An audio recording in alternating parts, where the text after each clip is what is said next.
What's poppin', everybody? It's Anissa Renee, and welcome to Select Con presented by United Masters. You're tuned in to the future of music playlist curation. Like I said, I'm Anissa Renee, and I have the opportunity to sit down with these fellas right here. I got J1, head of hip hop at Pandora, Albert Cook, artist relations at Soundcloud, and AJ Ramos, artist relations manager at YouTube. How y'all feeling? Good. How are you? Good. Good. Love that. Well, I know everybody is excited as I am to be here. So I want to go ahead and jump in because playlisting has been such a thing, not only in the hip hop community, just across all music genres. So I got to know, before we jump into the playlist side of things, I'm going to start with J1. How did you get into this career of playlist curating? God's good graces at the end of the day. I mean, I started out as a DJ. I was blessed enough to get on radio here in Atlanta on Hot 1079. I worked my way up from an intern and eventually became assistant program director. And then I was a program director in two different markets, Indianapolis and then Washington, D.C. And in 2019, I was recruited by Pandora to become the head of hip hop. And I chose to relocate back here to Atlanta, which is like the culture, the epicenter of Black music and Black culture.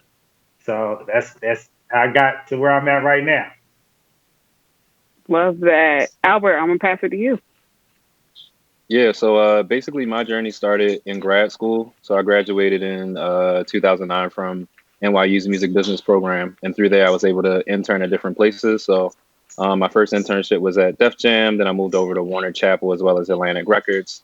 And then Bad Boy Recordings or music publishing as well.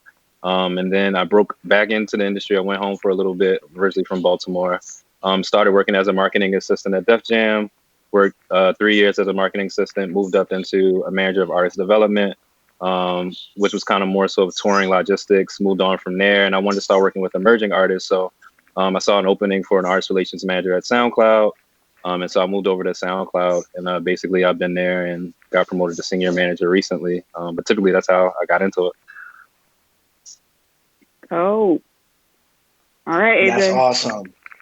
Yeah, basically, I got into the whole music business about 15 years ago. I did 10 years of terrestrial and satellite radio, from intern, street team, street captain, promotional sales supervisor, on-air personality. Worked in the New York market, Las Vegas market. At SiriusXM, I was the morning show host for Caliente. I was working for CBS, Telemundo, SBS, internet radio at the same time, just hustling and bustling. Then after 10 years of hard work and dedication, I became the first U.S. Latin music hire for Spotify in 2015 and started pushing curation and playlist at Spotify, focusing on Latin urban and tropical, but then later to Latin urban tropical, Christian, and also Beast Mode, which was my baby, the #1 workout playlist on that platform. I created that from scratch and built it to the 7.5 million followers it has today. Nice. Okay. And now, that is of course, we're here at YouTube Music, holding it down for artist relations on the Latin side, everything outside of Brazil. I got to give it up one time for all of those wonderful accolades from all of you guys. One of my favorite things that you guys said was that a lot of you guys had backgrounds in radio. My background is actually in radio. I graduated from West Georgia a few years ago. I was working with DJ Scream at Hood Rich Radio for some time. So shout out to Atlanta and DJ Scream, Hood Rich. Oh.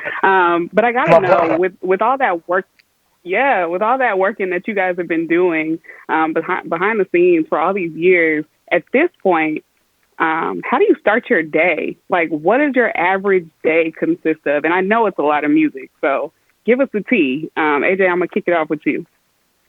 Yeah, so obviously before I can serve the world and cater to the world, I got to cater to myself. So my day starts with prayer, affirmation, it starts with worship, and then it goes into fitness, cell phone free. And then as soon as I get back from my workout, I try to attack the emails nice and early while everyone's still not on their email inbox yet. I attack the emails. I get on social media for a little bit, see what's happening, see what's going on, what's cooking, what's popping, what's happening culturally. And then I dive into the music. Then I look into, what's happening in the blogs, what's happening all over the place. But yeah, in between that, obviously, I call artist relations the Navy SEALs of the music industry. We're kind of in there putting out fires, starting fires, getting called to crisis manage. So a lot of conversations, a lot of making things happen and making sure all our partners are served. And in addition to that, just making sure that, everybody has an equal opportunity to embrace our brand, our culture, and we're here to serve the community. But I got to start with me and then I serve the world. I love that. I love that. So I'm going to actually twist this question just a little bit. Cool. J1, we know Atlanta is open right now. So in terms of music and everything that you're listening to, I got to know what's on your personal music rotation right now. Oh wow. It's a lot of stuff. It's all over the place, but a couple of people who I'm definitely checking for is Fujiano and Pooh Shiesty out of Gucci Man's camp. I love Money Moo, that hitting record. The remix is going crazy, and then I like the kid out of the DMV, 30 Black. I think he's dope. The DMV is, I spent some time out there, and they're still trying to find their identity when it comes to hip hop, but they have a lot of talent out there. And I just think he's super dope because he's like a DMV trap rapper, and that's like something you never really Yeah. heard out of that area. So those are really like the up and coming people that I'm really listening to. I try to catch them before they catch their big wave. Love that. Albert, same question. Who's on your playlist? Um, so for me, it's a lot of Afrobeat. So Thames, Wizkid, Davido, of course, they just came out. I'm Alright was somebody I was listening to over the past week a lot. In terms of like emerging hip hop, there's an artist by the name of Hanani coming out of Texas. There's Dave State of Mind, who I listen to every once in a while, but pretty much is constant in the rotation. I listen to a lot of R&B too, so like someone I've been listening to heavy is like Brandy Hayes. Wow, I'm blanking. Brandy Hayes is somebody I've been listening to. Who's somebody else I can say I listen to pretty heavy? Because I listen to like a lot of individual tracks. But full projects, I'll leave it with Brandy for now. Trying to think of what else I've been listening to. A lot of jazz. I listen to a lot of Coltrane, a lot of old school music too on the weekends. So that's the Isley Brothers, Earth, Wind and Fire. Yeah, so I'm pretty much everywhere. I noticed that I listen to a lot of tracks, like individual tracks, but in terms of old school music, I try to listen to full projects. And we can appreciate all of that. But even if you can't remember all of them at the minute, I'm going to challenge y'all to give us to some of your favorite people on your social media later. Drop them on your story. But AJ, Right, I'm not cool. going to let you get out of this question, so I want to know who's on your playlist too. So I'm a little all over the place, right? Kind of representing two cultures, 200%, right? Latino, Black culture, as we embrace the greatness. I can go from Moneybagg Yo to Tupac to Biggie to Bad Bunny, Nathaniel Cano, Chucky 7-3 Gang from up in New York. Go back to some Nipsey, some Daddy Yankee. Throw on some Lecrae, some Gavi, some jazz, some 90s R&B, some classic music, even some soul music. It all depends on the day and the mood of the vibe. So I'm all over the place. I'm a melting pot. I love it. And I got to make sure I throw in there. We got Asia Graves, Jay Newton, like Albert said, Earth, Wind, and Fire. I like a little Luther Vandross every now and then. But I'm all over the place too. So I love hearing all of that. Albert, SoundCloud has been the go-to place for a lot of upcoming artists for a long time, just to put some music out there, let people hear it and get a buzz. When it comes to playlist curating, how much do numbers really matter in order to be considered for a playlist? I think on SoundCloud, it's all Specifically on about your discovery. platform. Okay. Yeah. For SoundCloud, it's typically like about discovery. So you don't have to have like a ton of plays for it to be playlisted. I think it's just a matter about the quality of the music. Of course, numbers matter for like, if there's a big track booming on the platform, we're going to try to playlist it with our manual curation. But for the most part, I don't think it's really much about plays, but more so about like engagement. Like if you're really trying to sell your music on your own social media platforms. But if people are talking about your music on the platform, like in the comments, that kind of helps us on that end to kind of figure out if it is a dope track. But for the most part, it's not really about numbers for us. It's literally just about the quality of the music. And if we have a place to put it, which we do, we'll support it for sure. Love that. And J1, for so long, we've been using Pandora and we've been thumbs upping a lot of the songs that have come through. So for you, how much do the numbers matter on your platform in order to get playlisted? It's a combination of everything. I mean, of course, we look at numbers. I look at what's going on SoundCloud because they are the place for music discovery and stuff. And a lot of artists will put their music on a SoundCloud or on a YouTube before they even have like a distribution deal to gain their audience or figure out who their audience is. So I look at things like that. And then also, of course, being in Atlanta, you've worked with Screen. I'm trying to figure out what's buzzing in the clubs, what's happening in the streets, what are the DJs talking about, and looking on social media, looking at TikTok. So there's so many places that I'm looking at as far as finding music and figuring out what the playlist. And then at the end of the day, I still have to trust my gut as a DJ, as somebody that curates playlists and stuff like that. So it's a combination of everything because numbers can be skewed, numbers can be manipulated, but people's reactions can't, and your gut can't. So it's a combination of those things that really help me determine what gets playlisted and what doesn't. Yeah, absolutely. And AJ, I gotta toss it to you real quick because we use YouTube for literally everything. We're going to school on YouTube. We're listening to music. We're even setting the vibe for our little hangouts just by putting music videos on screen. So I know on your platform, we've started seeing more recently that numbers over there are mattering, like in the grand scheme of things, where we would see 1 million streams on Spotify and Apple Music, but then we have like 5 million over on YouTube. So to get playlisted on your platform, let's be real, how much does that matter? I mean, look, right, and plus one to what these two legends are mentioning, there's something that I always like to say is that data can pick up trends and not culture. Data is important, and of course, it controls a lot of things. But the beautiful thing about YouTube, obviously, with the billion of people that are on the platform, is that we have two engines. We have the owned and operated space, and we have the non-owned and operated space. And the beautiful thing about this is that just like SoundCloud, right?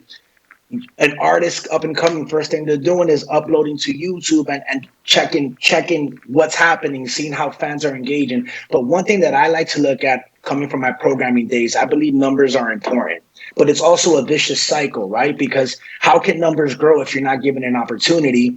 Playlisting is important, but just like they mentioned, my A&R is also the cars, it's the DJs, it's the chatter. I remember when I helped push and discover an artist, Setch, a Panamanian Afro-Latino artist, I found out who he was by asking someone at TSA in Panama, just saying, yo, who's hot out here? Yo, check out Setch. Who's hot? Setch. I started looking at the artist. I started seeing his engagement, also resonating what happens in the shows, right? Because people tend to forget BC, right before COVID, as to the shows. So I think numbers are important. However, with a platform like YouTube, you can start building your own hype, creating your own buzz, and that's when you start leveraging when it comes to deals. So gut is important, heart is important, soul is important, numbers are important, but let good music speak for itself and the hard work these artists do to get their music to the right ears. Love that. So playlisting has given artists or non-artists like myself who maybe don't rap or don't sing the opportunity to sit in an artist's shoes. And when I say that, I mean, we're now trying to figure out how to sonically categorize our playlist so that if we wanted to get the aux passed to us, it sounds good all the way through. In my own right, I'm a DJ. Sorry, J1, I don't mean to come for your title. I'm a DJ in my car. So in your opinion, what makes a playlist successful? AJ. What makes a playlist successful? Authority, impact, discovery, opportunity, and cultural relevance, right? Once you can take care of all those things and actually have fun where people are excited to go into the playlist where not all playlists look the same, right? I think is what makes a playlist successful. And obviously the growth, the DAU, the daily active users, but I really do think the authority, like the name of the playlist, the impact and how people go to that playlist to discover music makes a playlist successful. And obviously, that cultural connection where people can relate to the name of the playlist is super important. Okay, I'm gonna need you to run those 4 points back though, because I know there are people out here taking notes. And if this was a PowerPoint, I Okay. would have done it in. I got you. I wish. Authority. The name of the playlist, making sure it has the power and that people feel connected to the playlist. Impact. Once you get added on that playlist, everyone can see the power of that playlist and how the artist has grown and has gone to another level. Discovery, right? You want to break artists. Playlists have become a new form of A&R and the DJ. You got to make sure you have that discovery and you have those gems. And obviously, cultural relevance. Someone understands what's the name of that playlist, how it is important to the culture. This is why the culture has to curate these playlists and the marketing and promotion has to be driven by the culture. But that's a whole other conversation. And that's when I go, I love it. Day one, same question for you. What makes a playlist successful in your opinion? I mean, after that answer, what am I supposed to say? No, I'm gonna say that was a great Exactly. answer. I would say first and foremost, what was the playlist originally made for? Who are you trying to target? I always equate or use the analogy, playlists are similar to restaurants. So if I make a restaurant that I'm serving burgers like McDonald's and stuff like that, and then I try to, all of a sudden I'm known for giving out burgers or fries, but then all of a sudden I try to offer somebody pizza, my customers are going to look at me crazy. It's kind of similar with playlists, and everybody says, "Oh, I want to get on your biggest playlist."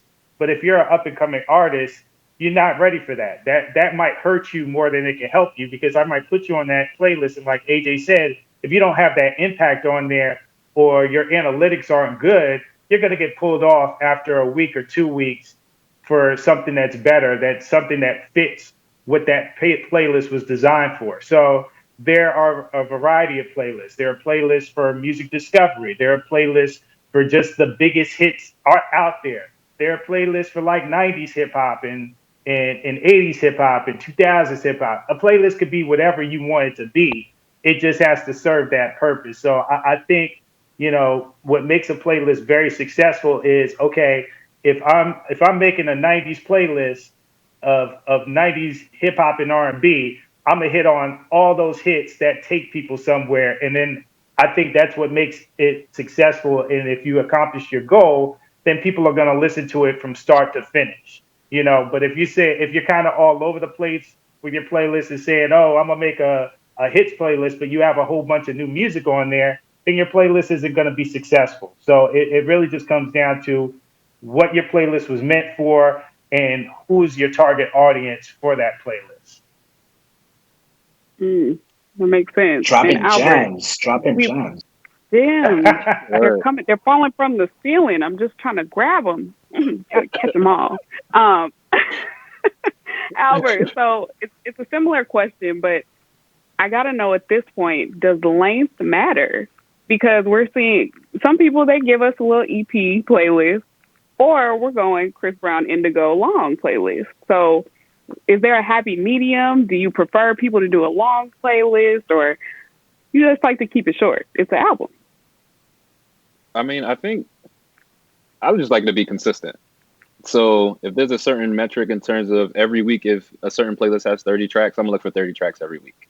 I don't want it to be 20 tracks one week, 50 tracks another week, because more than likely I'm not going to be able to consume 50 tracks in one sitting. The songs are shorter. So for me, it's like you should be able to playlist as many as you need to. But just to piggyback off what they were saying, like for me, the impact of the playlist, the discovery in that same playlist, as well as the flow of the playlist are probably the most important thing. So for me, the length of the playlist just has to meet those three different types of criteria to keep me engaged. AJ, everybody wants to get involved on YouTube. Everybody has a channel, whether it's through their Gmail account or it's through just creating it themselves. So what would you say is the best way for artists to develop relationships with you and your platform, as well as getting on other playlists? Real quick, AJ Ramos, Ramos at google.com. Hit me up. I'm here to serve. That's one. Second, what I tend to tell a lot of artists, especially coming from the programming side and being here on the artist relations side now, is just do the work. Make good music. Make sure that your music has quality.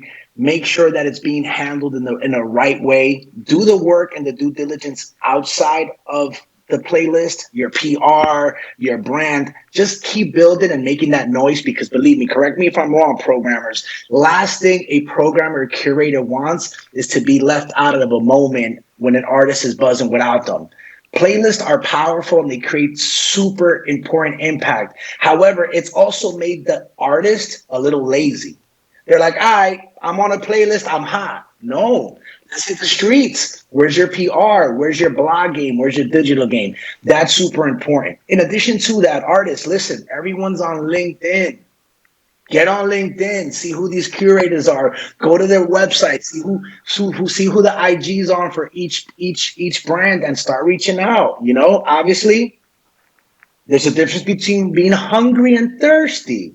Be passive but yet aggressive. Couple likes, couple comments, yo, good stuff. Share a playlist. You know, you don't want to be spamming somebody, but trust me, keep working, keep making the groundwork, start researching, just like how you're making a line for a pair of cakes or you're on a line scrolling, start researching and creating your database because while you build your brand and you're growing, these programmers are going to find you. But if you need me, AJ Ramos at google.com, hit me up. I'm here to serve.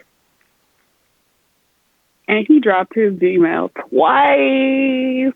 So y'all better have got it. Albert, same question. How can people develop relationships with you and SoundCloud? I know people can go on SoundCloud and upload their music whenever they want to, but you specifically because y'all really are the button pushers for music right now. So give us a tip.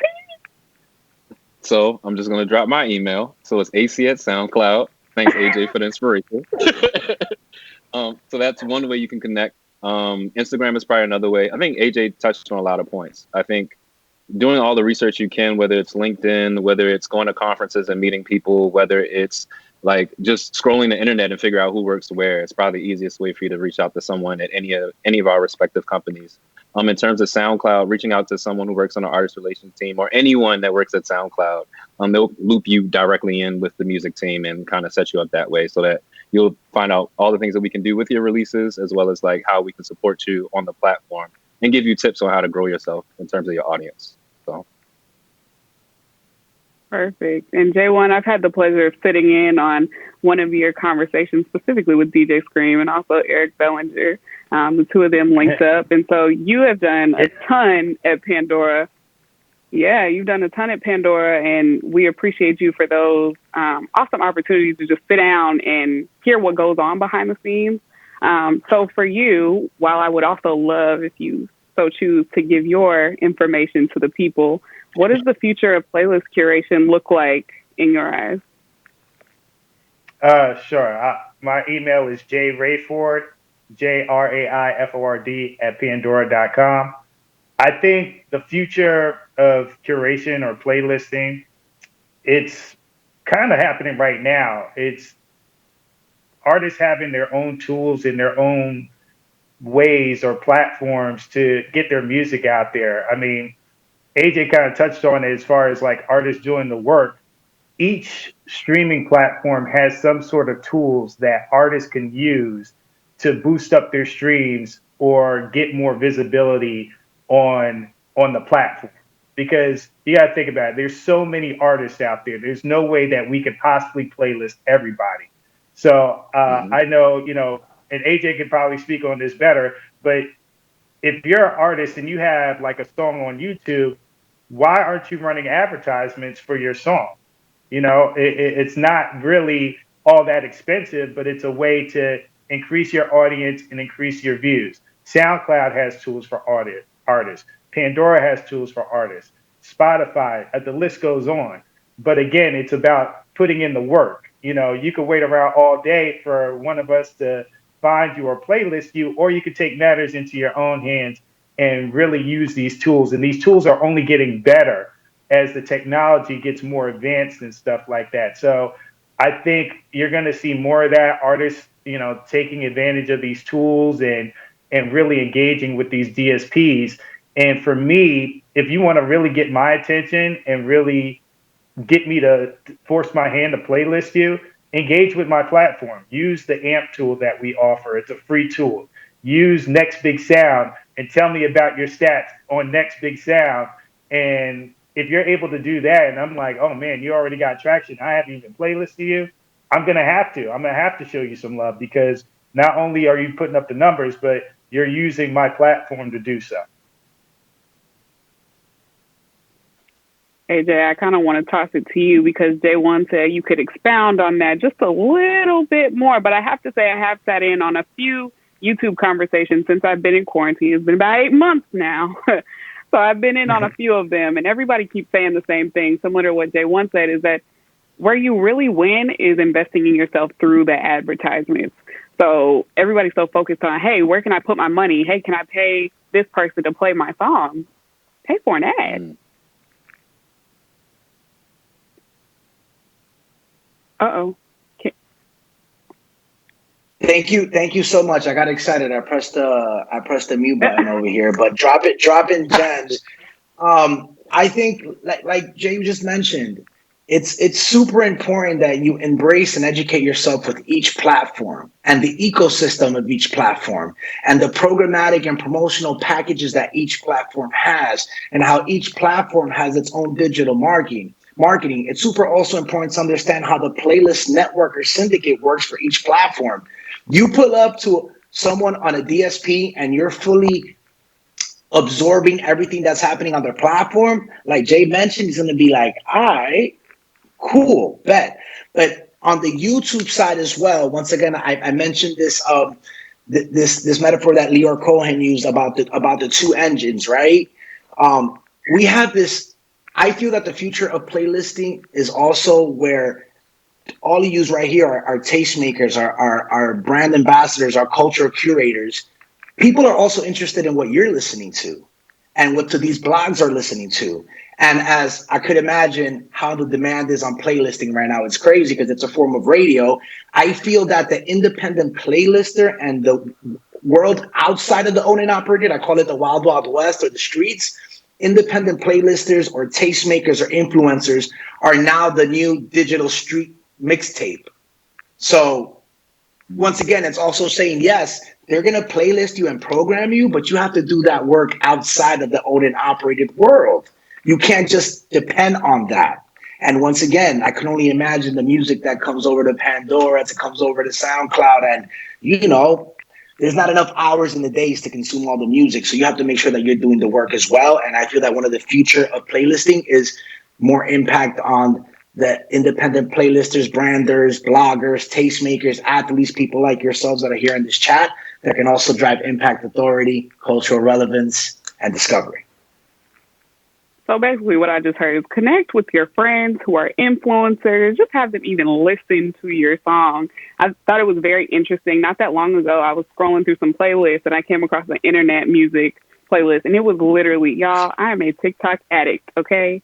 I can learn a dance in a second and I find all this new music. And I'm like, oh my gosh, I love that song so much. So yeah, it's just amazing what's happening through even platforms like TikTok and Dub Smash and how we're finding out about all this new music. And it's really through, yes, tastemakers, but a lot of teenagers as well. So I would even suggest tapping in with them. Don't be a creep or nothing, but definitely tap in with your team because those are the ones really pushing the sounds right now. Albert, before we slide up out of here, because I could ask y'all questions all day long, but I'm going to just make people hit y'all up in the email. Is it important or necessary, do you feel, to have blogs or publications in your back pocket? I know we just said reach out to your tastemakers and your influencers, but people are still into that hard copy, that write me down, that the shade room, things like that. So what do you think? I mean, I think it's very important in terms of discovery. I think it's good for you to have people that are writing about your music and fostering conversation in different spaces where you don't necessarily have to be there. I think fostering a relationship and building a relationship in terms of future releases is really important so that like everybody wants to be a part of the discovery from the beginning. So they want to be the early adopters. They want to be the ones to say, yeah, I knew that artist was going to take it to the next level. I knew they were eventually going to make it. And blogs and mediums like blogs, they literally do that for you. So it's really important. I wouldn't say necessarily have them in your back pocket, but basically to foster a strong relationship with them. And like, don't disregard any type of blogger, or don't disregard any type of blog and saying it's not big enough, or no, anyone that's willing to write about you, it's big enough for them to write about you. So like, appreciate it, because a lot of artists wish that someone would just take a chance on them at any moment. So I think it's really important for you to have those relationships. Yeah. And one of the things I want to close with is, because I know a lot of people ask me, is like, what exactly am I listening for when I'm checking out a new artist? A lot of the sounds these days do kind of sound a little bit the same, but I feel like we're getting out of that, maybe just a little bit. I go to Soundcloud for my cleanse because I just never know what I'm going to get. So day one, I'm going to kick it off with you. I need your DJ ears. What are you listening for when you're like, okay, that's a hit, and I believe I'm going to put this on a playlist? It's not really one particular thing that I'm listening for. It's just like, you know it when you know it. It's like when a song comes on, whether you're in your car, you're in the club, or you're working out, it just like creates an emotion. It creates a feeling, or you just rocking to it. You're nodding your head to it. You know, you're running it back. If I get those feelings, or if I'm hooked like within the first 30 seconds, then I already know it. Like, there's something about this record. And I think if you're an artist, you should have that mindset. Like, I want to capture people within that first 15 to 30-second window, because that might be the amount of time that you get before they either skip, or if they're listening to it on the radio, change the channel or whatever. So, you know, keep that in mind. Just like, you want to capture the audience right off the rip. But like, for me, there's not really anything in particular that I listen to. I've heard hits, trap hits. I've heard, backpacker hits. A hit is a hit. Good music is undeniable, and it comes in so many different forms and facets. Well, I've been going back and forth this whole time about asking y'all, just piggybacking off of each other, and you guys have all said, well, how do I go after that? So I'm not going to make you, Albert or AJ, go behind J1, because he definitely just dropped the bars, but it's not just one thing. It's a few things. And for me, I was always taught, if I'm going to introduce myself to someone, have my elevator pitch ready. If that beat's not busting when it comes on, come on, it's rap snack. It's rap. So introduce yourself with your beats, with your music, with all that good stuff. If I could take away anything from today, it's one, obviously, all of you guys are super dope, and I appreciate you for sharing not only your gems, but your email addresses with the people. Again, I hope everybody is taking notes. Yes. AJ definitely set y'all up for the okie doke. Listen, man, that's love. I'm sorry, that's love. I mean, look at that. That's power. We're connecting our people and giving people another opportunity. I'm sorry. Go ahead. I get excited. The Latin in me. No, it's okay. It's all good. We continue to pay it forward. We're reaching back and we're bringing people up. I love and appreciate you guys for that. Thank you, thank you, thank you. Y'all make sure you check out all of their platforms, Pandora, SoundCloud, YouTube. Get involved. See what they have coming up next. That's how you get through the door, is checking things out before you get to them. With that being said, I'm Anissa Brene, your moderator for this wonderful afternoon, and you're tuned in to Select Time, presented by United Masters. Peace.